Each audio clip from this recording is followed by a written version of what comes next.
En Radio 5 Cádiz se ha escrito un libro. Wayne Jamieson, periodista nacido en Rota y afincado en Jerez, narra la asombrosa historia real de un médico nazi en la España de Franco en su libro Doctor Pirata. Cuéntanos, Wayne, ¿quién fue este Doctor Pirata? Hola, ¿qué hay? Hay para contar, ¿no? Es complicado, es complicado.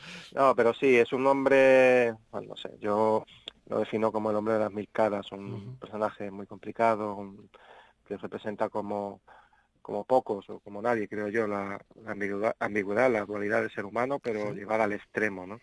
Fue capaz de hacer el bien, fue capaz de hacer el mal y de formas muy singulares en ambos casos, ¿no? Lo de hacer el mal es fácil pensarlo teniendo en cuenta que el subtítulo, digamos, de tu libro es Un médico nazi en la España de Franco. Sí, bueno, pues fíjate, no fue ni eso, no fue ¿Ah, ni no? médico. Bueno, fue falso médico, ¿no? Ejerció la medicina, pero sin titulación, lo que ya te puede dar una idea de la medida del personaje, ¿no?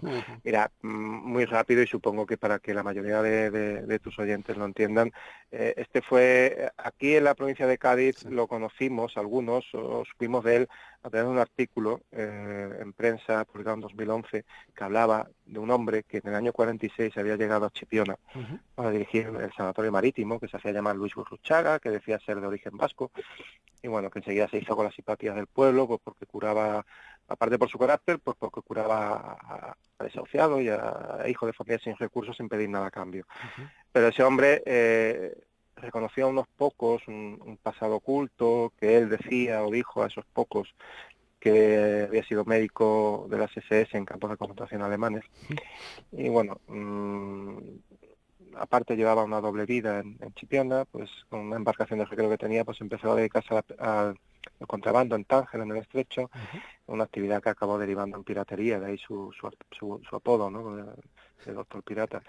Y bueno, era cuestión cuando yo, pues fue un personaje que siempre me picó mucho la curiosidad por saber quién era, por qué llegó aquí, qué hizo y quién fue realmente, y de ahí empieza mi investigación, que me ha llevado pues 3 años hasta ahora. Que 3 años que me imagino de investigación muy complicada de hacer, ¿no? Porque un hombre que ocultaba, digamos, su vida de esa manera, ¿cómo fuiste averiguando?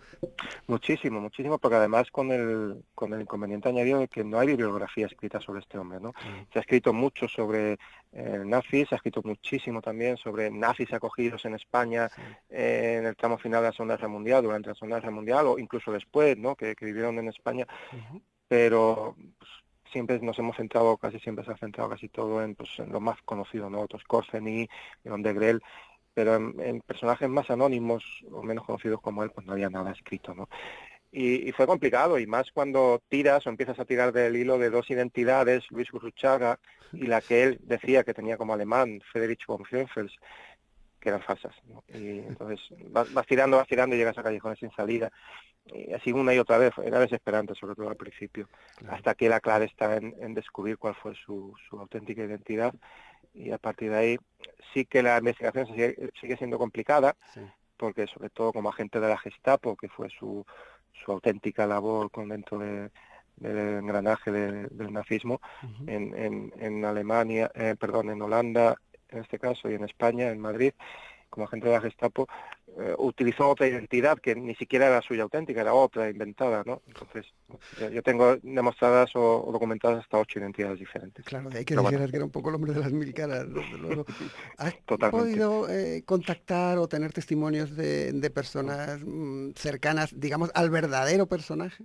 Sí, totalmente, sí. Bueno, por supuesto, gente que lo conoció en Chipiona, sí, bastante. Pero sí, también con familia. Contacté, conozco, y ya se ha convertido en, yo creo que puedo decir, además con orgullo, en amiga mía, la sobrina, la única hija de su único hermano, y luego un hijo biológico, una historia que si me das 30 segundos te la cuento, porque Claro.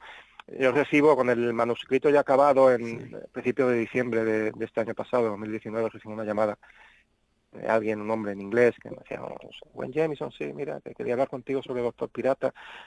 Yo tenía el manuscrito acabado, como te decía, pensaba que era un periodista, y digo, mira, yo ya el libro lo tengo acabado, no me interesa menearlo más hasta que no vea la luz, ¿no? Dice, no, es que tengo información que te puede interesar, menos que, total, que al final, resumo, el tío decía que había venido de Estados Unidos, desde Utah, para dar conmigo, y que estaba en el puerto Santa María. Joder, y dice, tú sabes que él no se llamaba ni Luis Usuchaga ni Fritz von Fienfels, digo, ya, ¿cómo se llamaba? Entonces me dice, Fritz Nipa.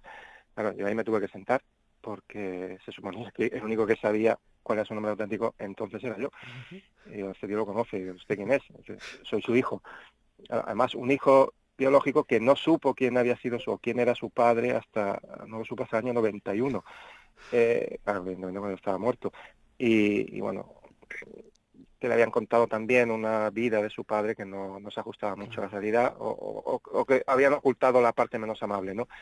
Y bueno, este hombre, claro, tiene 74 años hoy en día, ¿no? Vive en Utah, en Estados Unidos, como te digo. Estuvo aquí y, bueno, pues conoció esa cara más completa, creo yo, de quién había sido su padre biológico, ¿no? Además, una historia muy curiosa porque él fue el resultado de una historia de amor clandestina en Holanda, con su madre, la madre de este chico, que estaba casada con un judío que estuvo en campo de concentración. Caray. Y a quien Doctor Pirata le ayudó. Incluso puedo decir que le salvó la vida, ¿no? Qué barbaridad. Con lo cual, fíjate, la historia es... Oye, con esa vida con tantísimas aventuras, tú podías haber escrito bien un reportaje periodístico, bien un libro de historia o incluso una novela, ¿no?